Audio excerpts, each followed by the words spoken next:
I'm Ben Meiselas from the MeidasTouch Network, joined by Ben LaBolt, White House Communications Director. Welcome, Ben, to the MeidasTouch Network. Thanks for having me, Ben. So I want to talk about this bipartisan debt ceiling bill, emphasizing the bipartisan nature of it. It kind of feels a little bit different from the hostility we've seen and we are used to. Unfortunately, it seems like a genuine compromise was reached. How did this even come about? Well, as the president said, that's the nature of governing, especially when you have a divided government.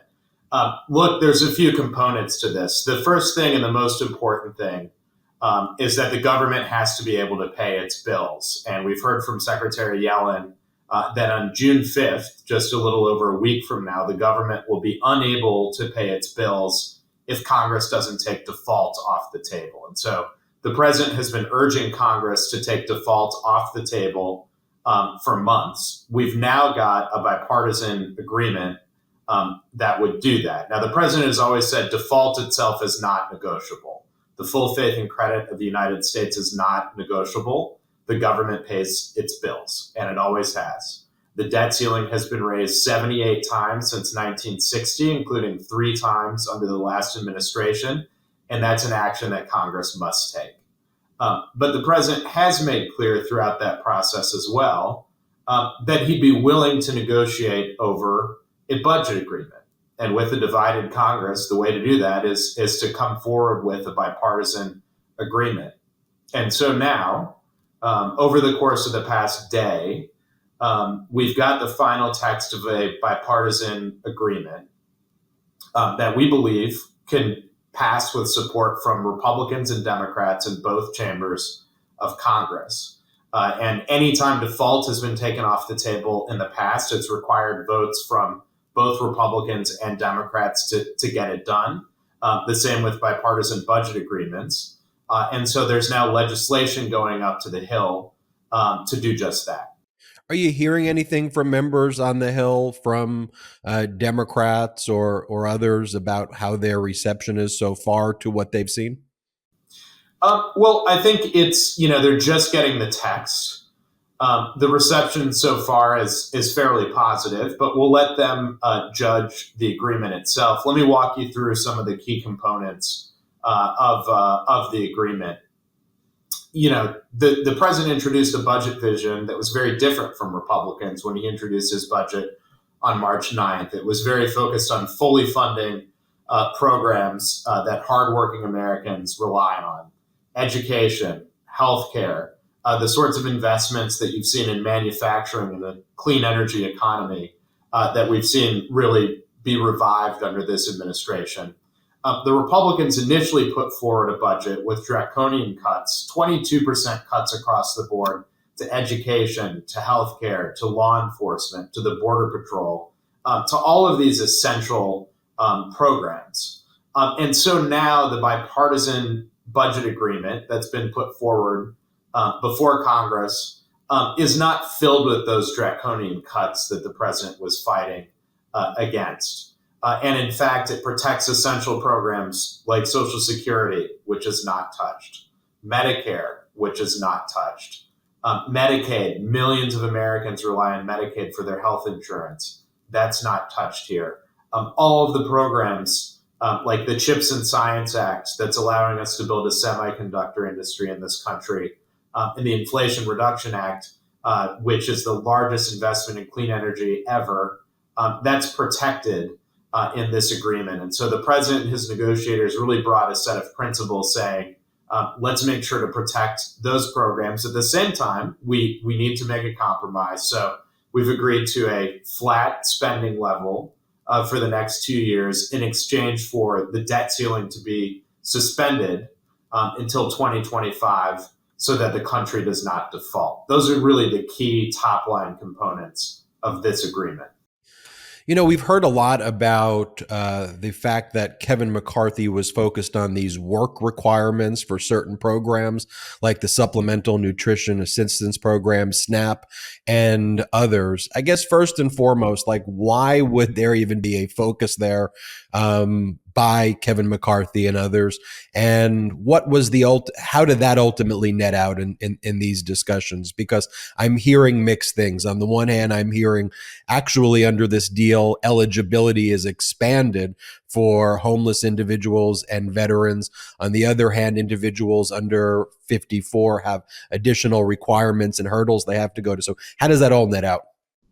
Well, look, the president fought modifications to those programs. He doesn't think that the budget should in some way penalize the poorest and neediest Americans in this country, and introduced a budget that had different components, right? It included a revenue component that asked the wealthiest and corporations to pay their fair share so that domestic programs essential for hardworking Americans could be preserved. But I think when you look at the end point of this agreement, both sides got some of what they were advocating for. In the food assistance program, for example, the president made sure that veterans and the homeless and children of foster care programs weren't touched at all, and in fact expanded access to food assistance for them regardless of what age they were. The work requirements, which already existed in the food assistance program, were expanded from the age of 49 to 54. That's something that the president fought, but ultimately this was a compromise agreement where both sides had to give. And as I said at the outset, the most important thing was that default, which would tip the economy into recession and could cost us 8 million jobs. The most important thing was that that is taken off the table, and that is taken off the table by June 5th.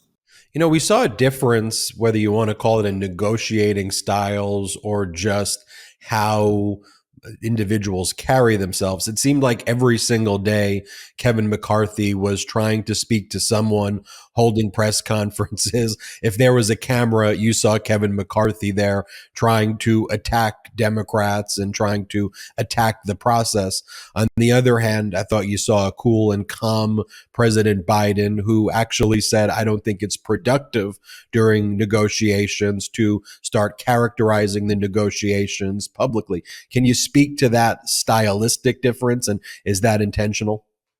Yeah, well, look, I think the objectives in some ways diverge here. I mean, both the president and the speaker certainly want this to be passed, and the president believes Democrats and Republicans should support this bipartisan agreement, that it's essential to avert default and that it's a reasonable agreement for Democrats. I think the president's negotiating style is that there's some times when you publicly set the terms of the debate. And he did that in the State of the Union when he took Medicare and Social Security off the table. He did that on March 9th when he outlined the contours of his budget. And he's been around the country over the past several weeks and months, really defining what he thought a budget agreement should look like that invested in hardworking Americans. But once the Republicans put their agreement forward, and it had a very different view of what a budget should look like, it had draconian cuts in it, the president invited leaders, congressional leaders, all four of them, to the White House to start that negotiation, and then assigned a team to get into the room and work out the details in time to make sure that we avert default. And so I think his view is you don't negotiate all of those details in public, that there is a time for private negotiation to determine what the best path forward is. And then both sides can go out again and explain to their supporters why it's important to pass the legislation. So I think it's just a stylistic difference that's been informed by his ability to deliver these bipartisan agreements over the years, not only as president, as vice president, and through decades in the Senate. And let's talk about that path going forward now. A deal in principle was reached on Sunday. President Biden made a short address to the nation, announcing for the first time himself that that deal was reached. Where do we go Monday, Tuesday, Wednesday? We know that June 5th date is looming. So what happens this next week? Well, it's got to pass through both chambers of Congress, and it's got to pass with bipartisan support to get there. So it will first go to the House. The members of the House have received the text of the legislation now.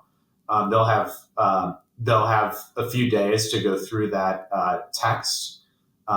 It currently sounds like the vote will be on Wednesday in the House. Then it'll be considered by the Senate. So both chambers and both parties are going to take a close look at this legislation. On the Democratic side, we've already seen, positive comments from everyone but the 100 members in the House New Dems caucus. Congressman Clyburn and others made positive comments as soon as they saw the framework for a bipartisan agreement. So we're encouraged, but ultimately it's going to need a vote from members of both parties. And we're on a tight timeline here to make sure this happens by June 5th. So what's that like? President Biden's referred to what appears to be a bit of a rift in the Republican Party between Republicans who are truly conservative and so-called MAGA Republicans. And President Biden uses that terminology. We've seen Lauren Boebert, for example, say, count me as a no. You've seen Congressman Bob Good, MAGA Republican, saying that he cannot justify voting for this. Chip Roy, I don't like the deal. The people who call themselves part of that so-called Freedom Caucus. Does Kevin McCarthy have the ability to kind of whip those votes, or is that TBD?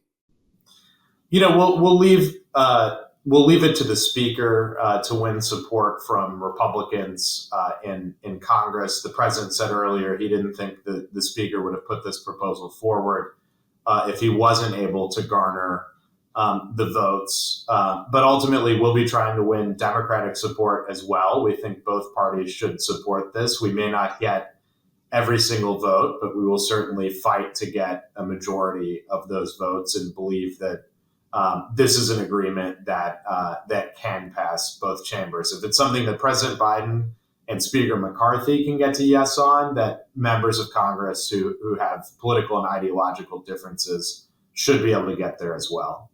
And final words to all those watching out there, many who were nervous, who are still nervous. There is a lot of layers of complexity here. What would be your final message to them as they approach this next week following Memorial Day weekend? I think the most important thing, look, there's always complexities involved in a budget. And it's rare that you get everything you want in a budget, especially when there's a divided Congress. But ultimately, the most important thing, there's a ticking clock. And if Congress does not vote to avert default by June 5th, when the government can't pay its bills anymore, Social Security checks could be delayed. Retirement accounts will be affected. Borrowers will see their costs go up. 8 million jobs are on the line, and the economy could tip into a recession both domestically and globally. And so Congress has to act. This is not a deal that if the president and Democrats were in charge of Congress, every word of this would be written the exact same way that it is. But we think it's a reasonable bipartisan agreement. And most importantly, it's going to ensure that we protect the economic gains, the 12.7 million jobs that have been created under this administration, the 800,000 manufacturing jobs, the investments in the clean energy economy, all of those things the president fought to protect and are protected in this agreement. Ben LaBolt, White House Communications Director, thanks for joining us on the MeidasTouch Network, and hope you'll join us again. Great to be here. Thanks for having me, Ben. Thank you. And this has been Ben Meiselas from the MeidasTouch Network. Hit subscribe on the YouTube channel. We appreciate you, and we'll see you next time on the MeidasTouch Network. Hey, Meidas Mighty. Love this report? Continue the conversation by following us on Instagram @MeidasTouch to keep up with the most important news of the day. What are you waiting for? Follow us now.